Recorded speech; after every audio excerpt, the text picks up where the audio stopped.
नमस्कार साथियों, स्वागत है आप सभी का एक बार फिर से हमारे YouTube चैनल पर।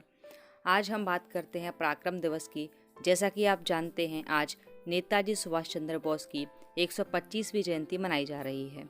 इसी के उपलक्ष्य में प्रस्तुत है आपके सामने कुछ महत्वपूर्ण तथ्यात्मक जानकारी जो आपकी परीक्षा की दृष्टि से भी बेहद महत्वपूर्ण है। नेताजी सुभाष चंद्र बोस स्वतंत्रता संग्राम के अग्रणी नेता थे। इनका जन्म 23 जनवरी 1897 को उड़ीसा में कटक में हुआ था। इन्होंने 1939 में फॉरवर्ड ब्लॉक की स्थापना की थी। इनका प्रसिद्ध नारा था, तुम मुझे खून दो मैं तुम्हें आज़ादी दूंगा। साथ ही दिल्ली चलो और जय हिंद का नारा भी सुभाष चंद्र बोस जी ने दिया था। आज़ाद हिंद फौज का गठन भी किया था और 1945 में हवाई दुर्घटना में इनकी मृत्यु हो गई थी, जो कि एक विवादित विषय है। अब देख लेते हैं इनका प्रारंभिक जीवन। सुभाष चंद्र बोस बंगाल विधानसभा के सदस्य भी रहे हैं। इन्हें अंग्रेज सरकार ने राय बहादुर की उपाधि दी थी और 1920 में इन्होंने ICS की परीक्षा पास की थी और उसमें चौथा स्थान प्राप्त किया था। इनकी शिक्षा के बारे में बात करें तो इन्होंने BA ऑनर्स की डिग्री हासिल की थी। नेताजी ने 1938 में भारतीय राष्ट्रीय कांग्रेस की अध्यक्षता की थी। यह अधिवेशन हरिपुरा में आयोजित किया गया था।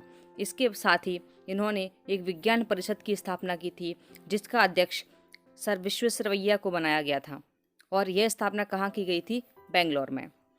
1938 के त्रिपुरी कांग्रेस अधिवेशन का अध्यक्ष भी नेताजी को चुना गया था, परंतु गांधी जी के विरोध के परिणाम स्वरूप इन्होंने अध्यक्ष पद से इस्तीफा दे दिया था, जिसके बाद डॉक्टर राजेंद्र प्रसाद को इसका अध्यक्ष बनाया गया था।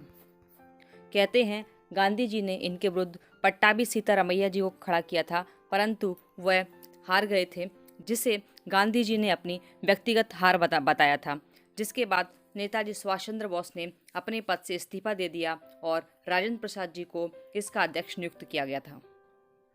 इसी को त्रिपुरी संकट के नाम से भी जाना जाता है। कांग्रेस से इस्तीफा देने के बाद नेताजी ने फॉरवर्ड ब्लॉक की स्थापना की और यहाँ से वे जर्मनी गए, जहाँ पर उन्होंने भारतीय स्वतंत्रता संगठन की स्थापना की और आज़ाद हिंद रेडियो की भी स्थापना की। इसके बाद वो जापान गए और जापान में उन्होंने आज़ाद हिंद फौज के प्रधान सेनापति के रूप में कार्यभार संभाला, जिसकी स्थापना रास बिहारी बोस ने की थी। आज़ाद हिंद फौज की स्थापना किसने की थी? रास बिहारी बोस ने की थी और इसी का पद संभाला नेताजी सुभाष चंद्र बोस ने। इन्होंने आज़ाद हिंद फौज में एक झांसी की रानी रेजिमेंट की भी स्थापना की थी, जो कि महिलाओं के लिए स्पेशली बनाई गई थी। इसके बाद उन्होंने जापानी सेना की सहायता से भारत के अंडमान और निकोबार द्वीप पर अपना कब्जा कर लिया। इन्होंने इन दोनों द्वीपों का नाम शहीद द्वीप और स्वराज द्वीप रखा था।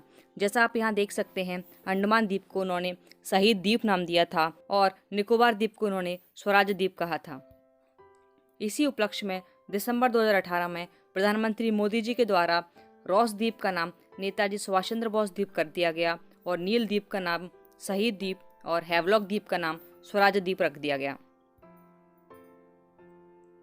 18 अगस्त 1945 को जब नेताजी हवाई जहाज से मंचूरिया की तरफ उड़ान भर रहे थे, तो सफर के दौरान हुआ हवाई जहाज दुर्घटनाग्रस्त हो गया, जिसके बाद उनकी मृत्यु हो गई। कुछ लोग कहते हैं कि विमान दुर्घटना के समय नेताजी की मृत्यु नहीं हुई थी, परंतु ये अभी भी एक संशय का विषय है और भारतीय इतिहास में यह सबसे बड़ा उत्तरित रहस्य बनकर रह गया है। आज चूंकि नेताजी की 125वीं जयंती मनाई जा रही है, तो इस उपलक्ष्य में प्रधानमंत्री नरेंद्र मोदी जी के द्वारा इंडिया गेट पर नेताजी की होलोग्राम प्रतिमा का अनावरण किया गया है और इसके साथ साथ वर्ष 2019, 2020, 2021 और 2022 के लिए सुभाष चंद्र बोस आपदा प्रबंधन पुरस्कार भी प्रदान किए गए हैं। जैसा कि आप यहाँ देख सकते हैं, यह नेताजी की होलोग्राम प्रतिमा है, जिसका अनावरण इंडिया गेट पर किया गया है प्रधानमंत्री नरेंद्र मोदी जी के द्वारा। ये थी कुछ महत्वपूर्ण जानकारी सुभाष चंद्र बोस जी के बारे में। मिलते हैं फिर एक नई वीडियो के साथ, तब तक के लिए धन्यवाद।